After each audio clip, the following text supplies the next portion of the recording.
Pakita ko naman ngayon sa inyo ang ating WE na Glock 34 Force Edition or yung tinatawag natin na custom design. So, ang mga Force Edition kasi, custom design na siya. Parang siya na yung upgraded design out of the box na pag pinurchase mo siya, yan na. Ayan, naka-magwell na siya, naka-fiber optic na, may design na yung slide niya, yung grip niya, hindi siya same sa ordinary, yan, mas magandang klase. Yan, so sa WE, meron silang nilabas na Glock 34 na Force Edition,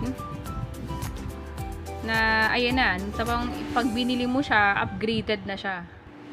Yan, formado na. Yan, naka-fiber optic orange and green.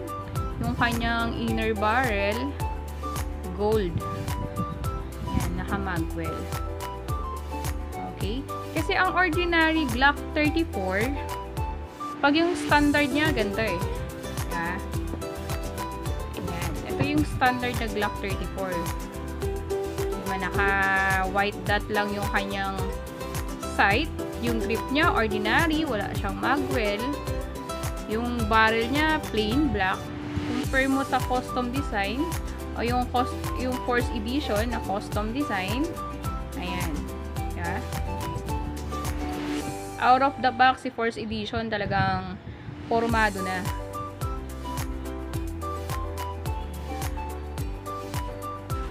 Okay, tapos ang ating Glock 34, mas malaki yung size niya kumpara si standard. Ang standard unit kasi, like ng Glock 17, ganito yung size niya. Ito yung standard na size. So, si Glock 34, mas malaki. Mas mahaba yung kanyang barrel. Makita mo ba? Ayan, yan. Okay. So, yan. Mapansin mo, mas malaki yung size ng Glock 34. Ayan, mas nakausla yan. Mas mahaba yung barrel niya. Ito yung standard. Yung Glock 34, mas malaki. Mas mahaba yung barrel. Okay, so kaya si Glock 34, hindi siya fit sa mga Ronnie kit. Kasi nga dahil mas malaki siya. Okay, so ngayon guys, pakita ko sa iyo to. Ayan, ikutin natin para makita mo kung gaano kaganda yung ating Force Edition.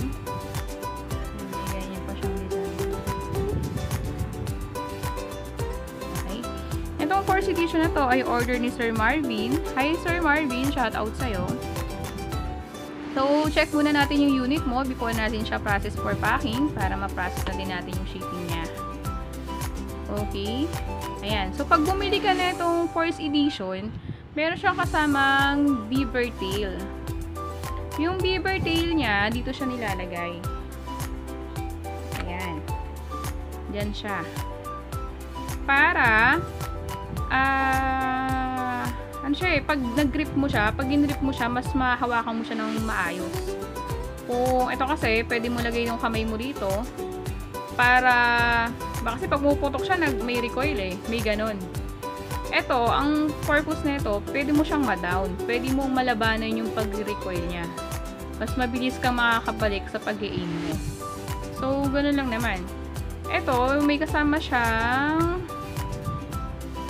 yan. Yan. So, pag kinabit mo to, ito, itutulak mo lang yung gold sa ilalim, lalabas yun para ito yung pumalit. So, ganun lang yung pagkabit sa kanya. Okay, so kung comfortable ka man na walang ganito, okay lang din naman hindi mo siya ilagay. So, ganyan lang. Ganyan mo lang siya hawakan. Okay, so sa order ni Sir, nag-order siya ng extra long magazine. Sa kasama ng box na ito, meron siyang standard magazine. So, pwede nating i-test pareho yung magazine na order ni Sir. Okay, so test pair natin. Start tayo sa standard mag. Yung standard mag niya, nilagyan ko na ng bala sa kagas. So, ready to fire na siya. Okay. Fire natin. Test natin yung power niya. Yun ang ating target.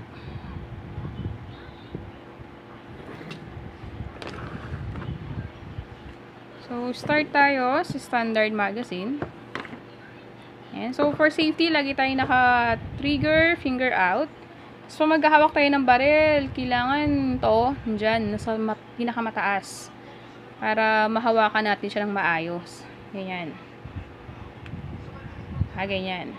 Okay?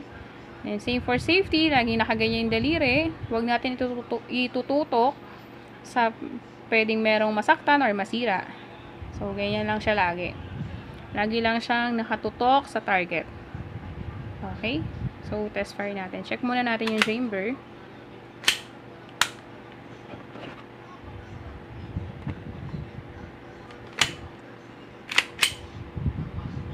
Then, fire.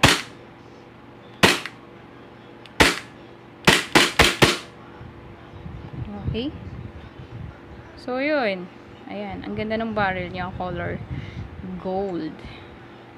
So, wala na tayong bala. Release magazine for safety. Then, release natin yung slide. Slide lock. Then, trigger. Okay. So, test naman natin yung long magazine. So, pag naka-long magazine, yan. Yan naman yung forma niya. Yan, angas. Stig. Pag naka-long mag. Okay, so, test naman natin yung long magazine niya. Okay. So, yun. Release magazine. Slide lock. And trigger. Okay. So, guys, nakita mo yung ganda ng 4th edition natin, di ba? Yung forma, yung upgraded design niya, yung fiber optic niya, yung magwell niya, yung forma ng barrel, sobrang angas talaga. Tapos, yung comfortable, pag hinawakan mo yung grip, sobrang makapit siya sa kamay, ang sarap niyang hawakan. So, ano ba? Yan, Sir Marvin. Okay naman tong unit mo. So, test natin yung unit. Natin yung fire niya. So, good naman lahat. Ito pala guys, no? Ito yung kanyang safety. Ayan. So, pag bumawa yan yung safety niya. Hindi mo mapipindot yung trigger. Yan yung safety. Sa tunay na barrel, serial number ata ito eh. So, dahil na airsoft tayo, ginawa siyang safety. So, yan. So, pag hindi nyo na mapindot yung trigger nyo, check nyo lang to. Kasi minsan, dahil sa vibration ng barrel, bumababa siya ng kusa. So, i-up nyo lang ulit para ma-unlock lang siya. Okay? So, thank you guys. Ayan. So, sa lahat ng gusto. So, yun guys. Sa lahat ng gusto mag-avail nito, pwede nyo kaming i-message sa ating Facebook page na redmantoys.com. Tapos, sa FB page natin, marami kayong unit na makikita. Browse nyo lang yung sa photos para marami kayong mapipili. Sobrang dami natin na unit. Okay? So, message nyo lang kami para ma-assist namin kayo. Okay? Thank you guys. Bye.